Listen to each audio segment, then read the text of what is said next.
la economía, indicadores, criptos y tus finanzas. Ya está con nosotros el profesor Aaron Olmos, economista, docente, investigador, profesor de posgrado de IESA, colaborador en Estilo Kiss, quien cada miércoles, mitad de semana, está junto a nosotros para compartir todo ese conocimiento y sapiencia en este espacio. Así que, como siempre, profesor, feliz día, bienvenido, ¿cómo está? ¿Cómo está, profe? Buenos días. Muy buenos días, Vanessa, Guillermo. Bueno, siempre contento de acompañarlos, ¿no?, de esta cita de los miércoles. Profesor, bueno, hoy vamos a hablar de un tema, bueno, yo quisiera primero escucharlo, profesor, porque evidentemente usted tiene muchos años de experiencia, pero ¿cómo ha vivido este tema de la digitalización? Quizás en Venezuela no estamos a la par de lo que ocurre afuera, pero ¿cómo ha sido experimentar? ¿En algún momento se imaginó que este proceso iba a llegar? Obviamente los tiempos cambian, todo avanza, la globalización avanza a un ritmo vertiginoso, pero ¿cómo analiza y cómo ha vivido usted este proceso de digitalización de la economía antes de entrar específicamente en el escenario venezolano? Mira, Vanessa, eso ha sido interesantísimo, ¿no? Porque independientemente de lo que uno pueda pensar en los procesos de transformación de lo económico, lo social, las comunicaciones sobre todo, ¿no? Esta sociedad que es tan informacional, ¿no?, la que tenemos hoy. A partir de la década de los 90, del siglo pasado, pues mediados de los 90, con el internet en la casa de todos nosotros y las computadoras prácticamente en todas partes, hizo que buena parte de lo que hacemos comenzó a migrar a internet, ¿no? Entonces, lo económico pasó por varias etapas. Si bien los bancos en principio crearon páginas web, después los bancos permitían ver los saldos, ¿no?, de esas páginas web, luego podíamos comunicarnos con los bancos por esas vías. Luego los bancos nos habilitaron plataformas para poder ver nuestros dineros y hacer operaciones de transferencia, cosa a la que muchas personas no se acostumbraban todavía, ¿no? Pero ha sido un proceso interesante, de allí a las aplicaciones, de allí a los desarrollos de empresas que mueven datos digitales, sobre todo ser conscientes de que el dinero se desmaterializó, se virtualizó y vive hoy en digital, ¿no? Y que ese dinero de Banco Central o no vuela en internet 24/7/365, ¿no? ¿Y cómo estamos en Venezuela, profesor, tomando en cuenta que, bueno, es ineludible el hecho de que hay fallas estructurales, como por ejemplo, a veces puede haber cortes en el servicio eléctrico, fallas en los puntos de venta, pero qué tanto hemos avanzado en ese tema de la digitalización de la economía en Venezuela? Y bueno, ¿cuáles son también los desafíos, no? Porque uno ve que, por ejemplo, en Venezuela hay muchísimas personas que son parte del grupo de la tercera edad que están solos en el país y no tienen ni idea o no se llevan muy bien con la tecnología. Y sabemos la tecnología está presente hoy por hoy en muchos procesos y transacciones ligados a, por ejemplo, la adquisición de productos, bienes y servicios. Es así, Vanessa, Guillermo, fíjense, por ejemplo, el tema de los retos, ¿no?, y los escollos que hay por delante, como tú bien lo dices, son estructurales, ¿no? A final de cuentas, esto es una mezcla de muchas cosas, ¿no?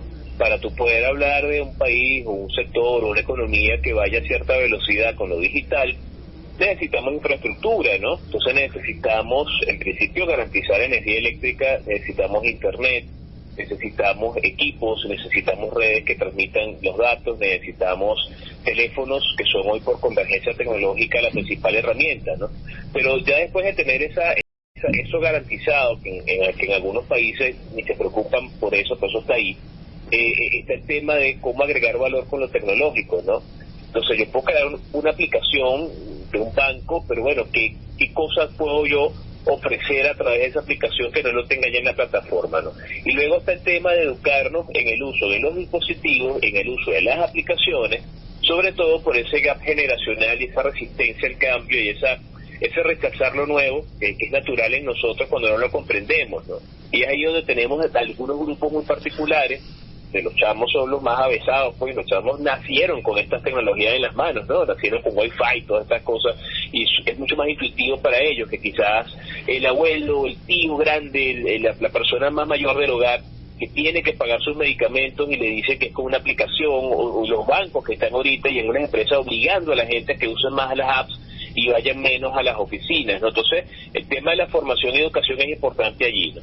Ahora, Aarón, estamos conversando con el profesor Aarón Olmos, economista experto en criptomonedas, y esta velocidad, esta vorágine tecnológica va a la par de la regulación, va a la par de las leyes, va a la par de ese estamento legal que debe ser un piso también tanto para los bancos como para los consumidores. Creo que esa es la pregunta de las 70.000 lochas, ¿no, Guillermo? Fíjate tú que nunca en la vida van a la misma velocidad, ¿no? Siempre va más rápido la tecnología que la regulación, ¿no? De hecho, en el mundo del tema tecnológico, pues vinculado a las finanzas y a la economía, se habla del Regulation Tech o Regulation Technology, ¿no? Que es como las empresas autorregulan su acceso y uso de la tecnología en sus actividades, pero también tenemos el Legal Tech, ¿no? Que es como los gobiernos de los países están creando legislación que les permita dar un buen uso de estas herramientas, porque es como todo, pues tiene un lado muy positivo y brillante y tiene un lado no tan bueno que puede generar por desconocimiento y por ignorancia una gran cantidad de problemas. Entonces la regulación va prácticamente detrás de la ambulancia cuando ya la tecnología llegó de primera, ¿no? Entonces ahí hay un gap también importante que ver, una brecha, ¿no? Sí. Escuchan al profesor Aarón Olmos, economista, docente, investigador, profesor de posgrado del IESA. Pero esa transformación digital, profesor, o ese avance hacia una economía digital puede en alguna medida aumentar, no sé, brechas sociales, incluso cómo entender la economía digital en su justa dimensión, porque al final uno piensa, cuando se habla de economía digital, de pagos electrónicos, transacciones, pero evidentemente es algo que va mucho más allá. Totalmente de acuerdo contigo, Vanessa, y eso está ya de alguna manera establecido en el trabajo de Tapscott, que fue la persona que acuñó este término, ¿no? La economía digital no es solamente dinero electrónico, ¿no? La economía digital son relaciones sociales de producción y de comunicación entre personas, ¿no?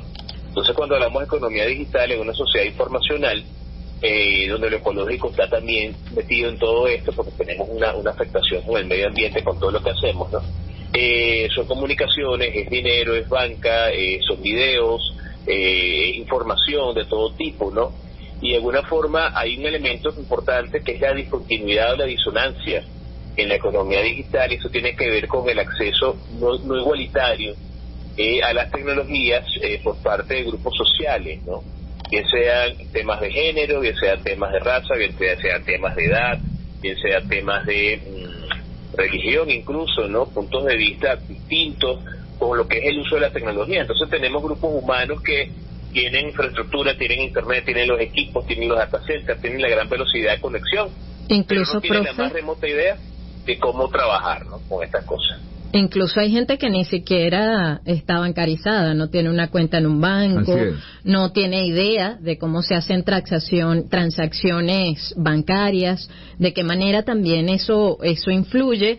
Y bueno, en el caso de Venezuela, ¿cuáles son esos retos y desafíos que se necesita para alcanzar una completa digitalización?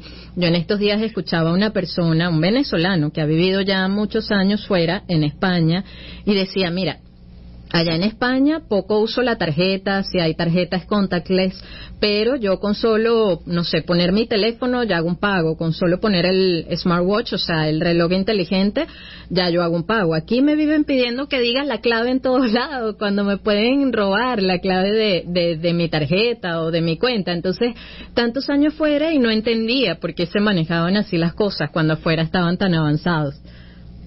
Claro, pero que fíjate tú que es distinto. En Venezuela hemos llegado a un proceso de digitalización a cierta velocidad, más por necesidad que por innovación, ¿no?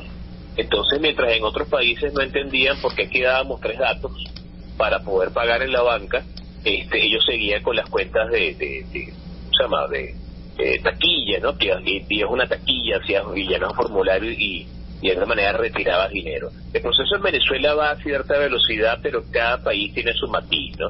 Aquí tenemos tarjeta contactless, claro que sí, sin embargo no necesariamente los teléfonos y los smartwatch, todos son dispositivos inteligentes hoy, están todos habilitados como para poder hacer estas operaciones. La banca está trabajando en eso es importante. Tenemos algo que es una ventaja maravillosa, el venezolano está muy abierto a lo nuevo, y muchos venezolanos se han agregado valor por vía de la experiencia, aprendiendo y fallando, errando y corrigiendo sobre el tema de lo nuevo, ¿no? Criptoactivos, criptomonedas, exchange, ¿no?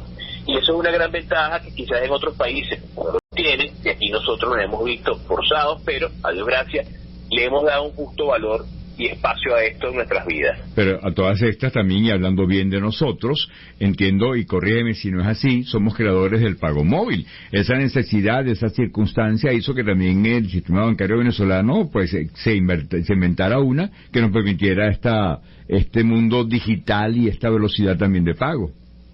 Totalmente de acuerdo contigo, Guillermo. Es así, 2014, 2015, años en los que no necesariamente había tal cantidad de piezas de billetes y monedas para cubrir nuestras necesidades. Fue necesario hacer algo distinto a lo que se hizo en la década de los 90, que se crearon unos billetes chiquiticos, los famosos tinotitos. Se optó por la vía tecnológica y se creó un sistema en el cual las personas pudieran, con 3 datos solamente, intercambiar dinero digital, ¿no? Y eso fue una gran innovación. De hecho, en otros países no lo tenían. Apenas en Estados Unidos van con un proyecto que se llama Proyecto Hamilton, ¿no?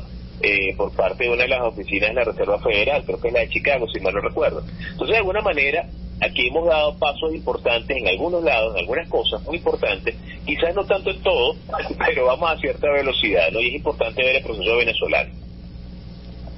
Profesor, y en un país, y bueno, la verdad es que pasa en cualquier lugar del mundo, en el que hay también tantas estafas electrónicas, suplantación, en fin, ¿cómo protegerse y no ser víctima de ese tipo de acciones o de delitos? Bueno, fíjate, acá ¿cómo se llama? La información, formarse e informarse sobre el uso de estas herramientas es fundamental. Por más intuitivo que sea, hay letra pequeña detrás de cualquiera de estos elementos que utilizamos, ¿no? Y vaya que cuando no leemos la letra pequeña y estamos firmando un contrato digital pasan cosas, ¿no? Lo otro es que a veces nosotros mismos somos los culpables de dar demasiada información sobre nuestras vidas en redes sociales, y hay quien nos hace inteligencia social, ¿no? Y bueno, pues esta clave debe ser el cumpleaños, esta clave debe ser tal cosa, o tener el detalle, que a veces confiamos ciegamente en todo lo que aparece en internet, todo lo que aparece como un link que nos lleva al banco. Hoy tenemos en Venezuela esta situación muy compleja donde la gente confía en lo que ve en la pantalla, se parece al dashboard del banco donde siempre tiene sus operaciones, mete su clave y resulta que era una página falsa, y la persona entonces que tiene esto, que te manda esto por correo y te dice que es un problema que te metas por este link, si no estamos educados tecnológicamente y desconfiamos de todas las cosas que vemos y nos vamos por los canales regulares, y solicitamos información y llamamos y mandamos un correo, utilizamos las herramientas de inteligencia artificial que están en las plataformas, bueno, no podemos evitar que podamos ser presa de este tipo de situaciones.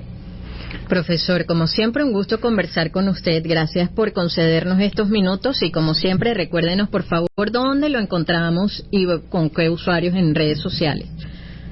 Mira, siempre la orden, Manense, Guillermo, muy contento siempre de poder estar todos los miércoles conversando de estos temas tan interesantes, ¿no? Mira, en X me pueden ubicar como @AaronOlmos, Aaron con doble A, de nombre hebreo, y en Instagram con @AaronOlmos1. Hoy estamos a la orden para todos. Gracias, Aaron, un abrazo. Feliz y productivo día, profe, nos hablamos la próxima semana, un abrazo. Gran abrazo. Era el profesor Aaron Olmos, economista, docente, investigador, profesor de posgrado de IESA, colaborador de Estilo Kiss con nosotros, y llegamos ya a las 8:37 de la mañana.